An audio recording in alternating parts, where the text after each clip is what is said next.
கிறிஸ்துக்குள் அன்பானவர்களே, இந்த நாளில் கூட எழும்புவேன் புயலுக்கு மேல் என் செய்திகளை நாம் பார்த்து கொண்டிருக்கிறோம்.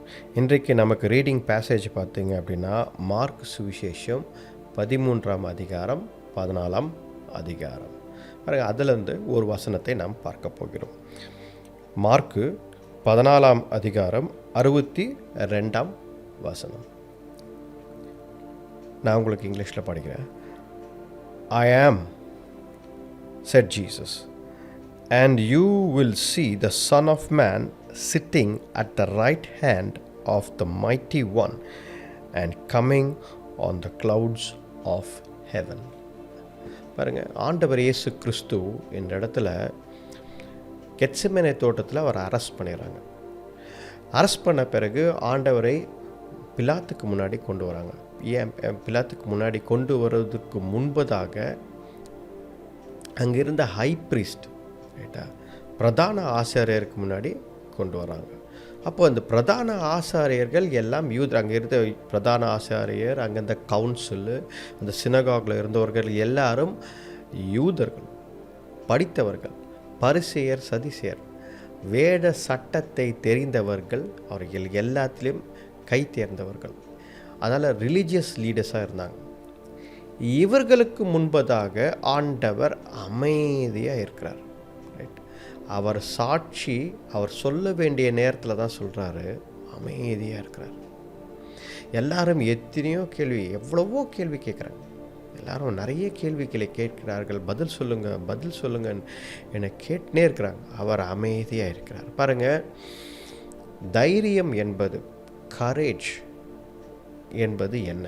What is courage? ஆண்டவர் பாருங்க, கெத்செமனே தோட்டத்தில் அவரை பிடிப்பதற்காக கத்தி எல்லாம் அதெல்லாம் ஒரு சோல்ஜர்ஸ் இவர்கள்லாம் வராங்க. அப்போது இவர்கள் இதெல்லாம் எடுத்துக்கொண்டு வரும்பொழுது கூட இருந்த சீஷர்களெல்லாம் செதறடித்து ஓடினார்கள். ஆனால் ஆண்டவர் இயேசு கிறிஸ்து அங்கேயே நின்றார். அவர் யாரை தேடுகிறீர்கள் என்று கேட்டார். பாருங்கள், அப்போது அவருக்கு நல்லா தெரியும் அவரை தான் அரெஸ்ட் பண்ண வராங்க. ஆனாலும் யாரை தேடுகிறீர்கள் என்று கேட்டார். அவர்கள் நசரேயனாகிய இயேசு கிறிஸ்து, ஜீசஸ் ஆஃப் நாசரத்தை நாங்கள் தேடுறோம் அப்படின்னு சொன்ன உடனே அவர் ஐ ஆம் ஹீ அப்படின்றார். நானே அவர் என்கிறார். அதை கேட்டவுடன் அவர்கள் பயந்து விழுந்தார்கள் என்று வேதத்தில் இருக்கு. they fell when they heard this word அப்படின்னு, இந்த நாமத்தை கேட்டவுடன். பாருங்கள், தைரியம். ஆண்டவர் ரொம்ப கரேஜியஸான காட், ரொம்ப தைரியமானவர். எந்த நேரத்தில் எதை பேச வேண்டும், எந்த நேரத்தில் தைரியமாக பேச வேண்டும், பயமில்லாமல் பேச வேண்டும் என்பது அவருக்கு நன்றாக தெரியும். அதை தான் இன்றைக்கு நமக்கு கற்றுக் கொடுக்கிறார்.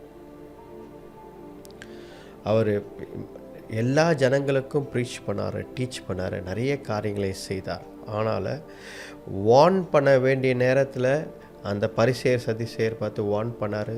சீஷர்களிடத்தில் வார்ன் பண்ணும்போது அவர்களையும் வார்ன் பண்ணுறாரு. தவறுதலாக போகும்பொழுது சரி பண்ணுறாரு. எதை பேச வேண்டும் என்பதை தெரிந்து கொண்டு பேசினார். இன்றைக்கி நம்ம வாழ்க்கையில் பாருங்கள், நமக்கு தைரியம் இருக்கிறதா? தைரியம் என்பது என்ன? எதை வேண்டுனாலும் செய்வது, நான் எதை வேணாலும் செய்வேன் என்பது தைரியம் கிடையாது. That is not courage. Right? எப்பொழுது நம்மை சுற்றிலும் போராட்டம், பிரச்சனை இருக்கிறதோ, எப்பொழுது நம்மை சுற்றிலும் பிசாசன் ப்ராப்ளம்ஸ் நிறைய நம்மை சுற்றி இருக்கிறதோ, இந்த இடத்தில் நாம் சாட்சியாய் இருக்க வேண்டும் என்ற கட்டாயம் இருக்கிறதோ, அந்த இடத்தில் தைரியமாக நிற்பதுதான் கர்த்தர் வேதத்தில் எழுதுகிறார். அந்த இடத்துல தான் தைரியமாக நிற்கணும். அதுதான் வேதத்தில் எழுதப்பட்டிருக்கிறது. பாருங்க, ஆண்டவர் இயேசு கிறிஸ்து ஒரு எடுத்துக்காட்டு. அவரை அரெஸ்ட் பண்ணி கொண்டு போகிறாங்க. ஹை ப்ரீஸ்ட் முன்னாடி நிற்கிறாரு. பல கேள்விகளை கேட்குறாங்க, நிறைய கேள்விகள் கேட்குறாங்க. அவரை அடிக்கிறார்கள். பேசிக்கொண்டிருக்கும் போது ஹை ப்ரீஸ்ட்டுக்கு இப்படி தான் பதில் சொல்வியா அப்படிலாம் முகத்துலலாம் குத்துக்கிறார்கள், இப்படியெல்லாம் கேட்கிறார்கள். ஆனால் அவர் எதற்குமே ரியாக்ட் பண்ணாங்க, ரொம்ப அமைதியாக இருக்கிறார். அமைதியாக இருக்கிறார் என்பதற்காக பயந்து விட்டார் என்று அர்த்தம் கிடையாது. அவருக்கு தைரியமானவர், அவருக்கு நிறைய தைரியம் இருக்கிறது. அப்போது சைலன்ஸ் இஸ் ஆல்சோ கரேஜ். சில நேரங்களில் நாம் அமைதியாய் இருப்பதும் ஒரு தைரியம்தான். என்ன சொல்கிறீங்க? எப்படி அமைதியாய் இருப்பது எப்படி தைரியத்தை காட்டும்? அமைதியாய் இருப்பது தைரியத்தை வெளிப்படுத்தும். ஏன் அப்படின்னு பார்த்தீங்க அப்படின்னா, இந்த இந்த டாக்ஸ்லாம் பார்த்தீங்க அப்படின்னா, நம்மளை சுற்றி சுற்றி தெருவில் இப்போ நடந்து போகும்போது குலைச்சன்னு வரும், ரைட்டா? ஆனால் நீங்கள் திரும்பி பார்த்து நின்று ஒரு நிமிஷம் அமைதியாக அதை பார்த்தாங்கன்னா அப்படின்னா அது அமைதியாகிடும். மறுபடியும் நீங்கள் நடக்க ஆரம்பித்தா தான் குலைக்கும். இதுலேருந்து என்ன தெரிய வருது? நம்ம கரேஜ், ரைட், நம்ம தைரியம் என்பது அமைதியாக இருப்பதில் கூட தைரியத்தை நாம் காட்ட முடியும். ஆனால் எந்த இடத்தில் அமைதியாக இருக்க வேண்டும்? சில இடங்களில் நம்மை தூண்டுவார்கள், சண்டைக்கு தூண்டுவார்கள், கோபத்தை தூண்டுவார்கள், நம்மளுடைய ஈகோவை டச் பண்ணுவாங்க, நம்மளுடைய கர்த்தருக்காக நிற்கும் சித்தத்தை அவர்கள் அதை திசை திருப்புவதற்காக நிறைய காரியங்கள் நம்மை சுற்றி இருப்பவர்கள் பண்ணுவாங்க. அதை தவிர சூழ்நிலையும் அந்த மாதிரியே நம்மளை இழுத்துனுப்போம். அப்போ அந்த இடங்களில் நாம் அமைதியாக இருப்பது நல்லது. ஏன் அப்படின்னா, அந்த நேரத்தில் நாம் வார்த்தைகளை விட்டு அதை திருப்பி எடுக்க முடியாது. பாருங்கள், வார்த்தைகளை விட்டால் அது மறுபடியும் எடுக்க முடியாது. சில பேருக்கு ரொம்ப ஹர்ட் ஆகிடும் நம்ம வார்த்தைகள். கோபத்தில் நான் பேசிட்டேன்னு நம்ம சொல்லலாம், நான் கோபத்தில் பேசிட்டேன், என்ன பண்ணுறது அப்படின்னு. ஆனால் அந்த வார்த்தையாக அப்படியே நின்றுடும். இப்போ ஆண்டவர் இயேசு கிறிஸ்து அரெஸ்ட் பண்ணியிருக்காங்க. அவர் கோபத்தில் வார்த்தைகளை விட்டு இருக்கலாம். ஏன் இப்படி செய்கிறீர்கள்? உங்களுக்கெல்லாம் அறிவு இல்லையா? வேதத்தை நீங்கள் படித்தது இல்லையா? உங்களுக்கெல்லாம் புரியாதா? எத்தனை வாட்டி சொல்கிறது? இதெல்லாம் உங்களுக்கு என்னன்னு, யார், எந்த அதிகாரம், அப்படி இப்படின்னு ஏதாவது ஒரு கேள்வியை கேட்டிருக்கலாம். ஆண்டவர் கோபப்படுகிறார் என்றால் நியாயமான கோபம். ஏனென்றால் அவர் ஒன்றுமே செய்யாதவர், எந்த ஒரு தீங்கும் தவறும் செய்யாதவர். ஆனாலும் அவர் அரெஸ்ட் பண்ணி கொண்டு வந்துட்டாங்க. அவர் தாராளமாக கேட்டிருக்கலாம். ஆனால் அவரை ஒரு கார்னர் பண்ணி நிற்க வச்சு கேள்வி கேட்கும்பொழுது அவர் ஒரு மிகவும் சைலண்ட்டாக இருக்கிறார். அப்போ இதுலேருந்து நமக்கு ஒரு பாடம் என்ன? கரேஜ், தைரியம் என்பது சண்டை போடுவது. இன்றைக்கி அப்படி தான் யோசிக்கிறோம், சண்டை போடுவதான். அப்படி இல்லை. கரேஜ் என்பது என்னவென்றால், ஏற்ற நேரத்தில் கர்த்தர் கொடுக்கும் அந்த ஏற்ற நேரத்தில் நாம் அமைதியாய் இருப்பதும் ஒரு தைரியம்தான். அந்த இடத்தில் நீங்கள் சாட்சியாக இருக்க முடியும். உங்கள் சாட்சி கெட்டு போகாது. அந்த இடத்தில் நீங்கள் அமைதியாக இருக்கும்பொழுது சாட்சிகளாக நிற்பீர்கள். ஹல்லேலூயா. பாருங்கள், ஏனென்றால் இன்றைக்கி ஒருத்தரை ப்ரொவோக் பண்ணணும் அப்படின்னா ஈஸியாக ப்ரொவோக் பண்ணிடலாம். ஒருத்தரை கோபப்படுத்தணும் அப்படின்னு பார்த்தீங்கன்னா டக்குன்னு கோபப்படுத்திடலாம். அவர்கள் தவறாக வழியில் விழுவதற்கு ரொம்ப ஈஸியாக இருக்குது. ஏன்னா அவர்களுடைய ஈகோவையோ அவங்களுடைய என்னது அவங்களுடைய நடைமுறைகளோ அவர்கள் செய்யும் செயல்களையோ ஒருத்தர் போய் கேட்குறாங்க அப்படின்னா அது ரொம்ப ஈஸி. நம்ம போய் அவர்களை தட்டி விட்டாலே கோபப்பட்டுருவாங்க. சாட்சியாய் நிற்க வேண்டும் என்றால் சில இடத்தில் நாம் அமைதியாக தான் இருக்க வேண்டும். அது நல்லா புரிஞ்சுக்குங்க. இன்றைக்கி யாருக்கு இந்த செய்தி என்று தெரியவில்லை, ஆனால் அமைதியாக இருக்க வேண்டும். Be silent when God requires you to be a witness. உன்னை சாட்சியாக ஆண்டவர் இருக்க வேண்டும் என்று நினைக்கிறார் என்றால் அந்த இடத்தில் சில இடங்களில் அமைதியாய் இருந்து அதை வெல்ல வேண்டும். இந்த இடத்துல ஆண்டவர் தைரியத்தை காட்டுகிறார். எப்படி தைரியத்தை காட்டுகிறார்? அமைதியாக இருக்கிறார் அந்த இடத்தில். ரெண்டாவது காரியம் பார்த்தீங்க அப்படின்னா, இந்த இடத்துல ஆண்டவர் அவரை பற்றி ஒரு சாட்சி கொடுக்கணும் அப்படின்னும் போது அவர் சத்தியத்தை சொல்ல வேண்டும் என்ற பொழுது அவர் அமைதியாக இல்லை. நீங்கள் நன்றாக புரிந்து கொள்ள வேண்டும். சோதனை போராட்டம் நேரத்தில் அமைதியாக இருப்பது நல்லது அப்படின்னு முதல் குறிப்பை பார்த்தோம். அமைதியாக இருப்பது நல்லது. ஏனென்றால் அந்த மாதிரி சூழ்நிலைகளில் நாம் தவறாக விழுந்து விடுறதுக்கு வாய்ப்பு இருக்கிறது. அதால் அமைதி, அதுவும் ஒரு கரேஜ், அது ஒரு தைரியம். அமைதியாக இருப்பதே ஒரு தைரியம்தான் அப்படின்னு சொல்லி பார்த்தோம். ஆனால் இந்த இடத்தில் கர்த்தருக்காக நாம் நிற்க வேண்டும் என்ற ஒரு சத்தியத்திற்காக நிற்க வேண்டும் என்ற சூழ்நிலை வரும் பொழுது ஆண்டவர் பேசுகிறார். அப்போது இந்த ஹை பிரிஸ்ட் என்ன பண்ணுறாரு பாருங்கள், அவர் தான் என்ன பண்ணுறாரு, again the high priest asked him, are you the Christ, the son of the blessed one. ரொம்ப தெளிவாக கேட்குறார். ரைட், இப்பொழுது ரெண்டாவது வாட்டி திருப்பி மறுபடியும் கேட்குறார். இப்பொழுது ஆண்டவர் பதில் சொல்கிறார். ரொம்ப லெங்க்த்தாலாம் பேசலை, அதிகமாகலாம் பேசலை.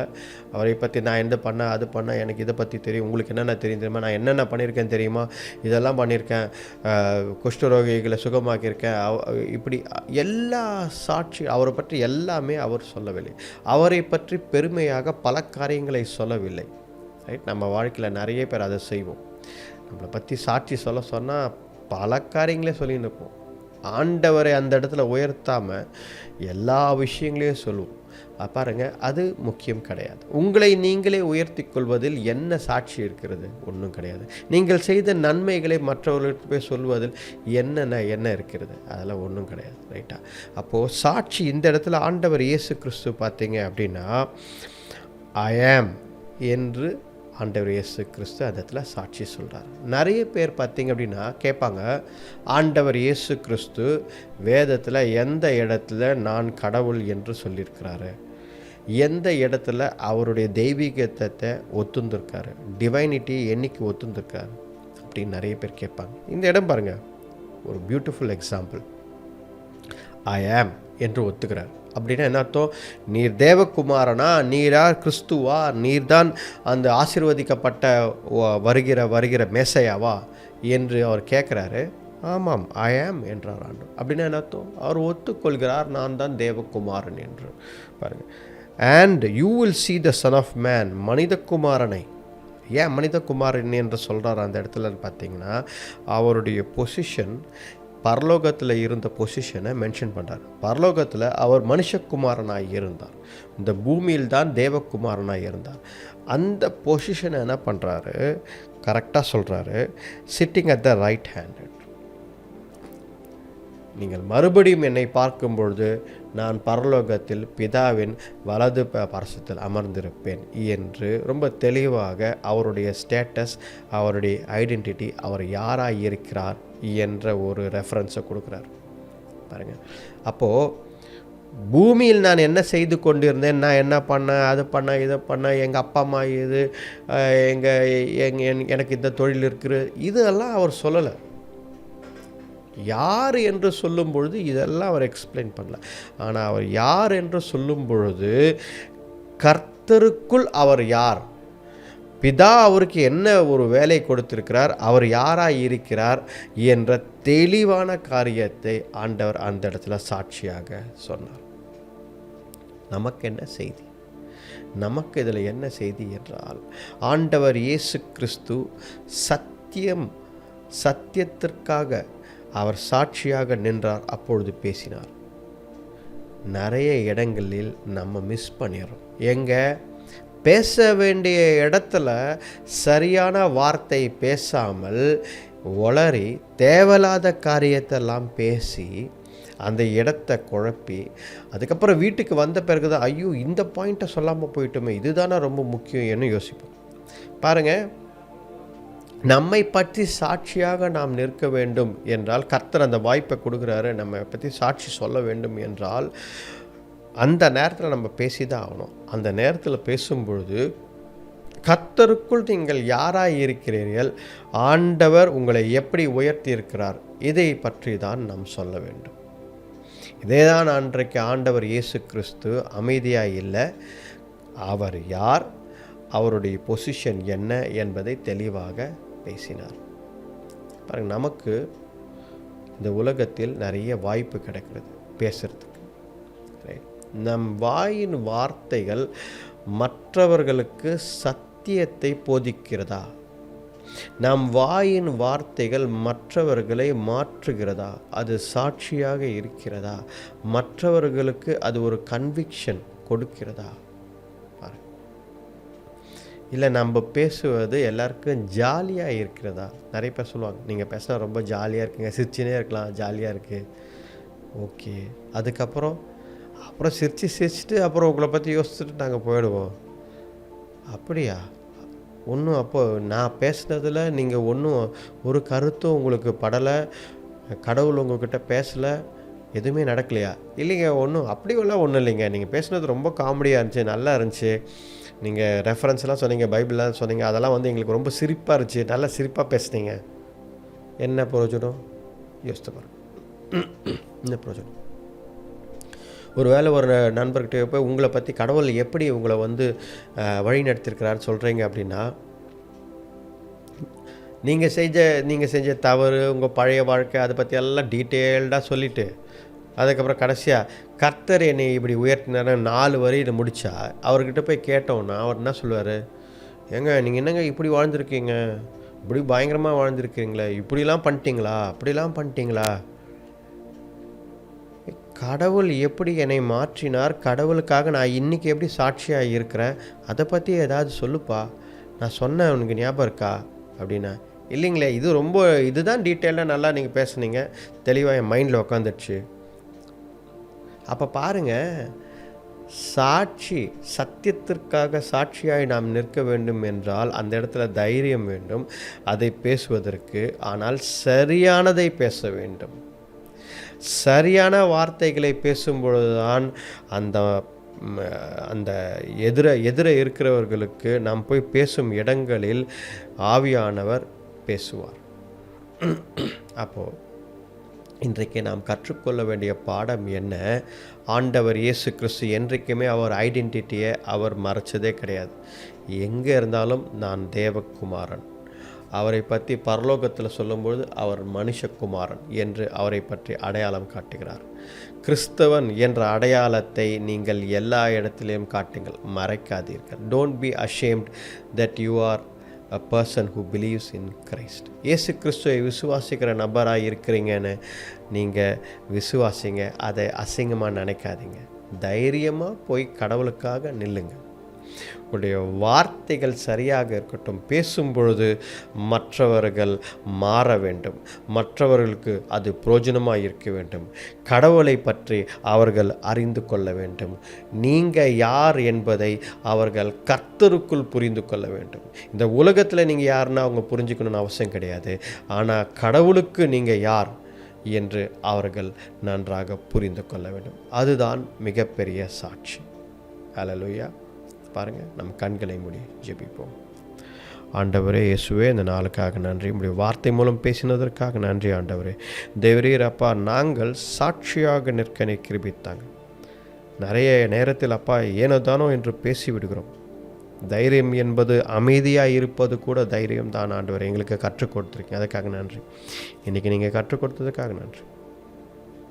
முக்கியமான நேரத்தில் நாங்கள் அமைதியாக இருக்க வேண்டும் ஆண்டவரே. ஆனால் சாட்சி சொல்ல வேண்டிய நேரத்தில் சத்தியத்திற்காக எழும்பி நின்று சரியான வார்த்தைகளை பேச எங்களுக்கு பலத்தை தாங்க. எங்கள் நாவுகளை உம்மிடத்தில் அப்பா கத்தாவே நாங்கள் அப்பா சாக்ரிஃபைஸ் பண்ணுறோம். தேவரீர் அப்பா, நீங்கள் எங்களை நாங்கள் சரியான வார்த்தைகளை பேசி சாட்சியாக நிற்க கிருபித்தாங்க ஆண்டவரே. வழிநடத்தி பலப்படுத்துங்க. கேட்டுக்கொண்டிருக்கிற ஒவ்வொருத்தரையும் ஆசீர்வதிங்க. இந்த ஜெபத்தை மீட்பர் ரட்சகர் ஆண்டவர் இயேசு கிறிஸ்துவின் வல்லமையுள்ள நாமத்தில் வேண்டிக் கொள்கிறோம். ஜீவனுள்ள நல்ல பிதாவே. Amen. Amen. Praise the Lord.